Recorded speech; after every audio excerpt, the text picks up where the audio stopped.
Oi, bem-vindos ao My English Journey. Nesse vídeo eu vou te dar 6 dicas para você perder ou vencer seu medo de falar inglês ou de aprender inglês. Eu tentei gravar esse vídeo ontem, mas eu descobri que minha câmera à noite é péssima, então eu estou aproveitando agora a luz natural para regravar, ok? Tô com o roteiro agora aqui, então puxa a vinheta.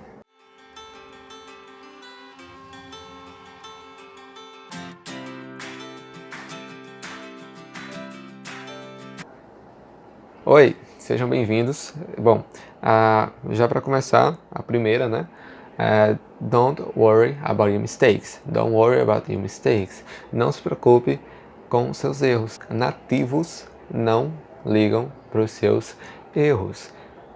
Gente, realmente, eu tive uma experiência recentemente e eu acompanho vlogs no YouTube de nativos. Alguns depoimentos que eu escuto eles falarem quando eles estão falando sobre o inglês, né, quando a experiência deles com alguém que está aprendendo, eles realmente não ligam para os teus erros. Bom, eles vão te corrigir, sim, eles vão te corrigir e você deve estar disposto a isso.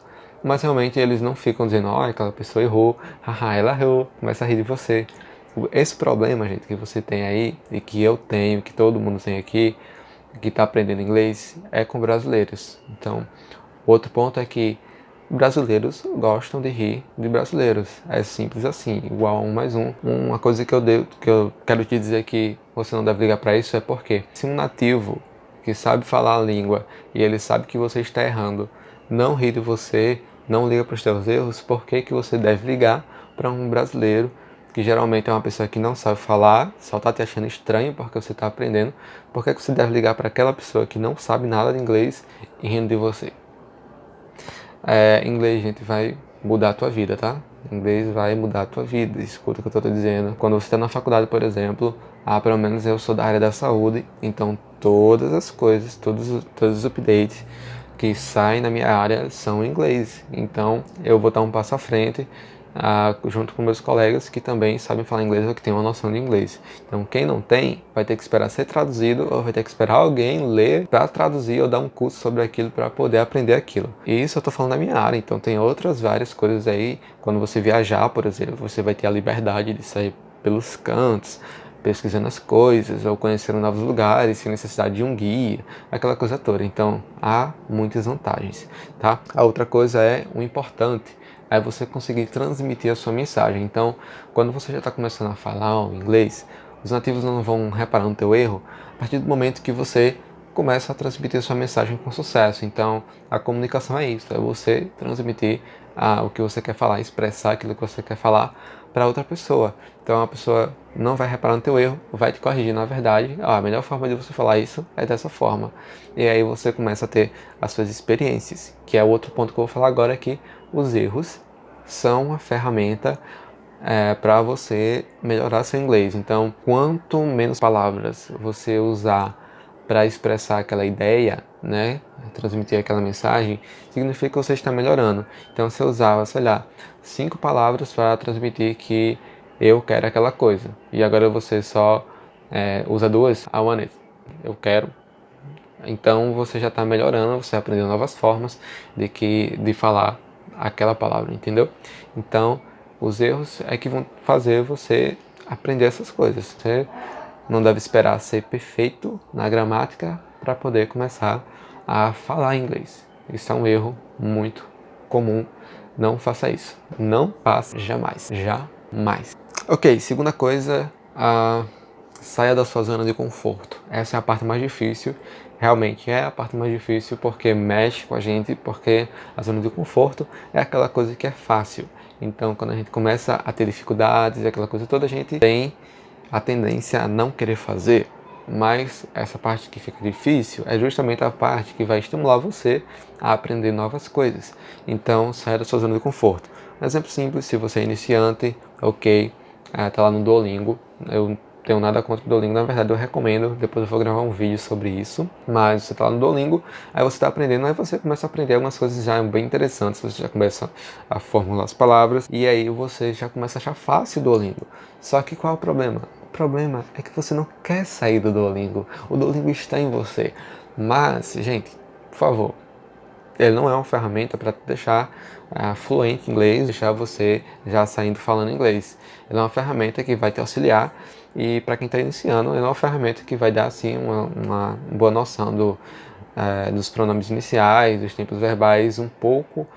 O Duolingo sozinho não faz milagre, mas você precisa fugir para outros cantos. Para quem é intermediário, por exemplo, que nunca conseguiu falar, consegue entender muito bem inglês, mas nunca tentou falar, esse é um problema.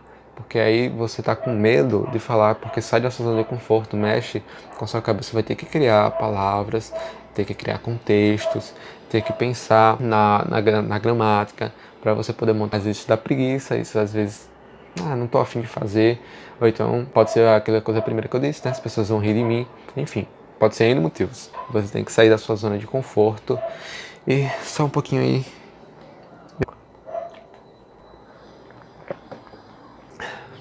Ok. Uma das formas que eu achei de sair da minha zona de conforto foi todos os dias, ou quase todo dia, tem dia que realmente não estou afim.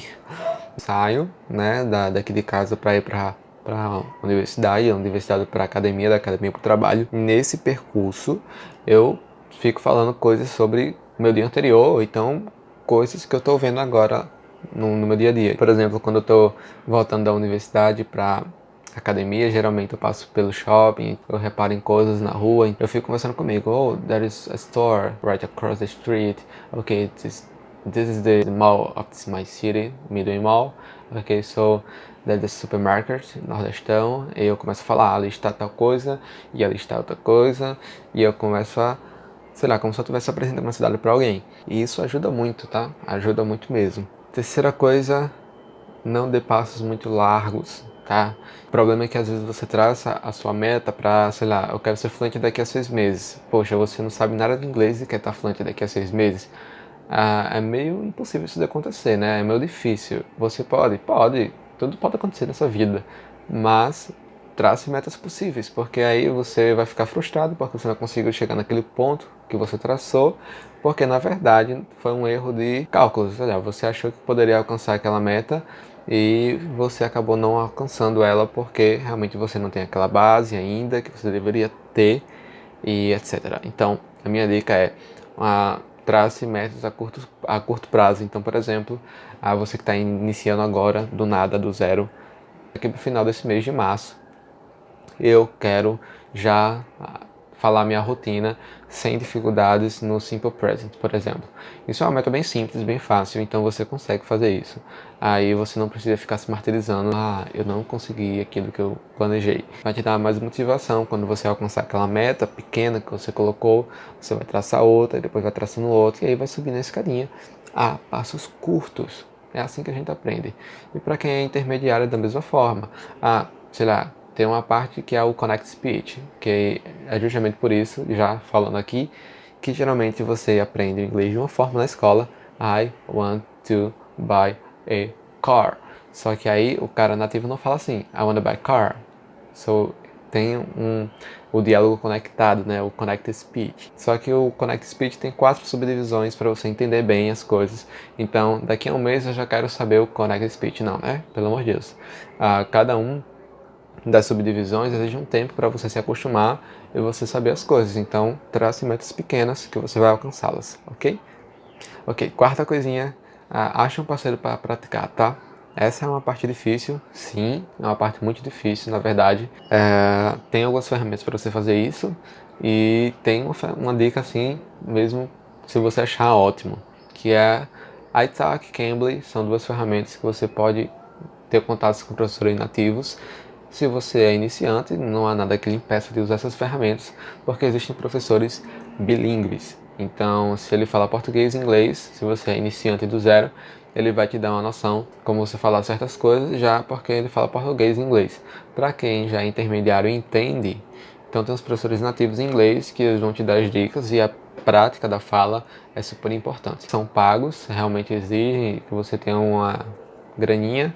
A alternativa é você achar aquele amigo que sabe falar inglês. Então, aquele professor, sei lá, se você faz escolinha de inglês, ou então se você tem um contato com seu professor de ensino médio, que ele sabe falar inglês, contato com nativos de alguma forma, então vê se você consegue manter contato com essa pessoa para ela te ajudar.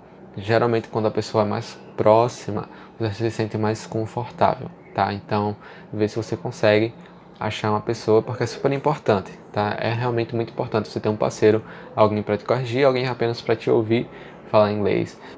Muito importante. 5. Aumente seu vocabulário. Você precisa de vocabulário para você começar a falar, tá? Inglês. Então, uma dica é para começar assim sem muito peso, porque existem outras coisas do dia a dia que a gente faz, mas você pode começar a decorar 5 palavras, por exemplo, por dia em inglês sobre algum tema. Então, você pesquisa lá Business Vocabulary, ou então Daily Activities Vocabulary, ou School Vocabulary, University Vocabulary, qualquer coisa, tá? O que lhe interesse, especialmente que lhe interesse, você vai pesquisando as coisas da tua área, vai aumentando esse vocabulário, depois você vai fugindo para áreas que você não tem tanto conhecimento assim. Talvez se você é muito fã de política, você vai para política, por exemplo, entender algumas palavras. Se você não é fã de arte, você começa a pegar algumas coisas de arte, entendeu? Então, para você ter uma variedade, porque com certeza vai ter situações que vai exigir que você fale aquilo que você tem um conhecimento e você não fique perdido, tá? E eu já quero aproveitar aqui para te dar a dica que lá no meu Instagram, no @maien.journey, eu estou repostando vídeos do projeto Learning 365. Ele vai te ensinar, é o Jader Lelis, tá? Do @prainglesver, se você quiser seguir também, super recomendo. O Jader Lelis, ele está fazendo um projeto que ele vai te ensinar um phrasal verb, uma expressão nova ou uma palavra nova todo dia do ano. Então já comecei a repostagem, então vai lá dar uma olhadinha para você aprender, tá? Então 1 minuto só do teu tempo, tá certo? É aqueles vídeos curtinhos lá do Instagram, de 1 minuto. 1 minuto tu aprende uma palavra nova e o uso dela, e você já pode usar no seu dia a dia, tá bom? Dá uma olhadinha lá. 6 é, antes de dormir, faz um resumo do teu dia em inglês. Quando você for dormir, resume teu dia em inglês com o nível de inglês que você tem, ou com o tempo verbal que você está aprendendo. Outra coisa legal é você, na verdade, criar história. Então, geralmente, quando você começa a pensar em coisas mirabolantes, geralmente é mais fácil de você memorizar. Então, se você está aprendendo coisas novas, aí você deita lá antes de dormir e começa a pensar nas coisas que você fez no dia a dia. E aí você começa a pensar coisas que poderiam ter acontecido, e aí você começa a criar e encaixar as palavras que você aprendeu naquele dia no contexto. Então, por exemplo, se você não teve contato no seu dia com política, por exemplo, e você está aprendendo palavras de política, então imagina que em um dado momento do seu dia, você está lá descrevendo sua rotina e naquele certo momento alguém começou a falar de política, ou então você foi convidado pelo presidente para falar de tal coisa. Então, quando você começa a imaginar coisas mirabolantes, sua mente ela grava aquela coisa com mais facilidade. Se você começar a fazer isso, você vai ver que vai melhorar o inglês. Eu faço isso todos os dias e desde que eu comecei a fazer, realmente eu consigo colocar melhor as palavras do que eu conseguia antes de começar a fazer esses resumos noturnos. Bom, gente, é isso. Eu espero que tenha ajudado vocês. Não espero que não tenha ficado muito longo. Eu sei que eu falei demais, mas eu espero ajudar vocês. Vai ter outros vídeos aqui no canal, tá? Então fica atento aí, compartilha com seus amigos, marca aquele amigo no comentário e segue aqui o meu Instagram e se inscreve no canal. E é isso aí. Tchau, tchau.